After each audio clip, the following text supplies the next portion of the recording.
பிரான்சில் எதிர்வரும் மே 4ஆம் தேதி முதல் அனைத்து மாணவர்களுக்கும் €1 உணவு வழங்கும் திட்டம் ஆரம்பிக்கப்பட்டுள்ளது. இதுவரை உதவித்தொகை பெறும் மாணவர்களுக்கு மட்டுமே வழங்கப்பட்டு வந்த இந்த சலுகை இனி அனைத்து மாணவர்களுக்கும் பொருந்தும். இதன் மூலம் சுமார் 30 லட்சம் மாணவர்கள் பயன்பெறுவார்கள் என எதிர்பார்க்கப்படுகிறது.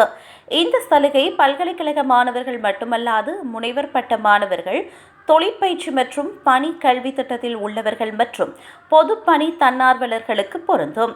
இதற்கு மாணவர்கள் தங்கள் இஸ்லி கணக்கை உணவகங்களில் காட்டி தகுதியை உறுதிப்படுத்த வேண்டும் என்று அறிவுறுத்தப்பட்டுள்ளது. மதியம் மற்றும் இரவு உணவுகளில் இந்த சலுகையை பெறலாம்.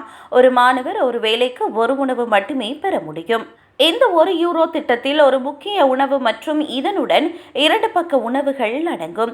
கூடுதல் பக்க உணவுகள் தேவைப்பட்டால் அதற்கு அதிக கட்டணம் வசூலிக்கப்படும். இந்த உணவின் உண்மையான சந்தை மதிப்பு €7 முதல் €8 ஆகும். மாணவர்களின் நிதி சுமையை குறைக்க இந்த திட்டத்திற்காக பிரெஞ்சு அரசாங்கம் €50 மில்லியன் ஒதுக்கியுள்ளது. இது உணவகங்களின் செயற்பாட்டை மேம்படுத்தவும் அதிகரிக்கும் தேவையை சமாளிக்கவும் உதவும். இந்த திட்டத்தினால் உணவகங்களில் கூட்டம் பெருமளவில் அதிகரிக்கும் என்று மாணவர் சங்கங்களும் ஊழியர்களும் கவலை வெளியிட்டுள்ளனர். ஏற்கனவே பல்கலைக்கழக உணவகங்களில் நீண்ட வரிசைகள் இருக்கும் நிலையில் இந்த அறிவிப்பு நெருக்கடியை மேலும் தீவிரமாக்கலாம் என்று அஞ்சப்படுகிறது.